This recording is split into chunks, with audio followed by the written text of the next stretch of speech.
સવિકલ્પ નિર્ણય એનું સાચું સ્વરૂપ શું છે? એ પ્રશ્ન એ રીતે ઉભો થયો કે સવિકલ્પ નિર્ણય પહેલા હોય છે. હવે સવિકલ્પ નિર્ણયમાં હું જ્ઞાયક જ છું, રુચિપૂર્વક એને હું જ્ઞાયક જ છું એમ ગ્રહણ કર્યું છે અને તે સિવાયના બધામાંથી એને રુચિ છોડી દીધી છે. હવે છતાં એ મિથ્યાત્વ તો ગયું નથી. મિથ્યાત્વ નથી ગયું એટલે એકત્વપણું તો સમય સમય થયા કરે છે. તો પછી એ નિર્ણય કયા પ્રકારનો? અભિપ્રાયથી છૂટ્યો, નિર્ણયમાં અભિપ્રાયથી છૂટ્યો એ કેવી રીતે રહ્યું? એને માત્ર વિચારથી નક્કી કર્યું છે. વિચારથી વિકલ્પથી નિર્ણય કર્યો છે કે આ જ્ઞાયક તે હું છું, બીજું મારું સ્વરૂપ નથી, એમ વિચાર કરીને નિર્ણય કર્યો છે. પણ એ નિર્ણય ક્યારે સાચો કે એ રૂપે પરિણતિ નથી. નાયક ની જ્ઞાતા ધારા જે પ્રગટ થવી જોઈએ પરિણતિ નથી. એ પરિણતિ ખરી તે પ્રગટ થાય ને એકત્વ બુદ્ધિ તૂટી અને ભેદ જ્ઞાન થાય તો જ એને સાચું કહેવાય. સમ્યક નામ તો જ આવે છે, તો જ સાચી પરિણતિ છે. પરિણતિ જ્યાં સુધી નથી બદલાણી ત્યાં સુધી એ સમ્યકતા કહી શકાતી નથી પરિણતિ. પણ એને નિર્ણય જ્ઞાનથી એને વિચારથી નિર્ણય કર્યો છે. પણ એ નિર્ણય કરીને પછી આગળ જવાનું છે. દર્શનમાં મંદ થયો છે. દર્શનમાં મન થયો છે એટલું જ. કેમ કે વિચાર તો એમ આવ્યો કે જો નિર્ણય વિકલ્પાત્મક પણ સાચો નિર્ણયમાં તો અભિપ્રાય છૂટી જાય કે ભાઈ મારામાં જ સુખ છે અને બીજા કોઈમાં નથી. પણ એ પણ ખરેખર તો વસ્તુસ્થિતિ તો નથી.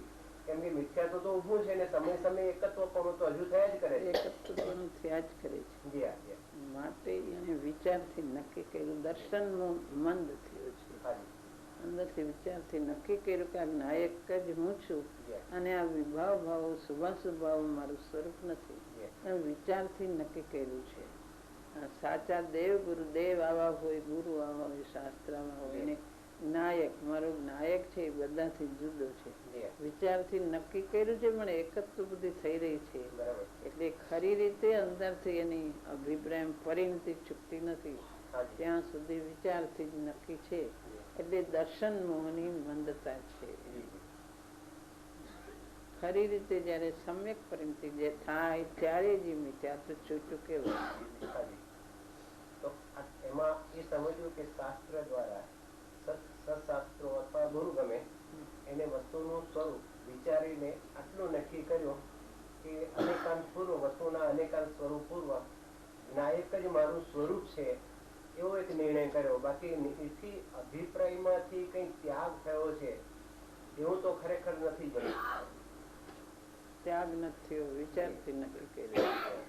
રુચિ તે બાજુ ગઈ છે અને વિચારથી નક્કી કર્યું છે. બાકી પરિણતિ પલટાણી નથી ત્યાં સુધી એમ અને એમાં ઉભો છે. એકત્વ બુદ્ધિ જ્યાં સુધી છે એના વેદનમાં એકત્વ બુદ્ધિ થઈ રહી છે ત્યાં સુધી એમને એમ છે. હવે વિચારથી નક્કી કરી અને આગળ જવાનો પ્રયત્ન કરે તો એને વ્યવહારિક કારણ કહેવાય છે જે એને નક્કી કર્યું તે.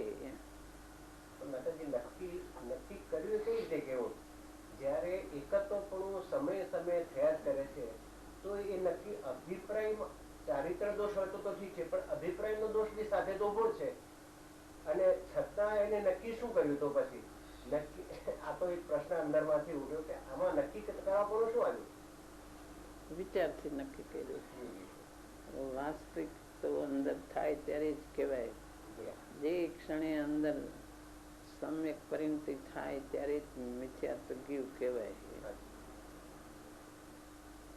આ તો બધા વચલી ભાવના ને નિર્ણય ને એ બધું એને એમ કે એકદમ તો કઈ થઈ જતું નથી. માટે એને શરૂઆતમાં એની પાત્રતામાં વિચાર બધું આવે છે. વિચારથી નક્કી કરે બધું આવે છે.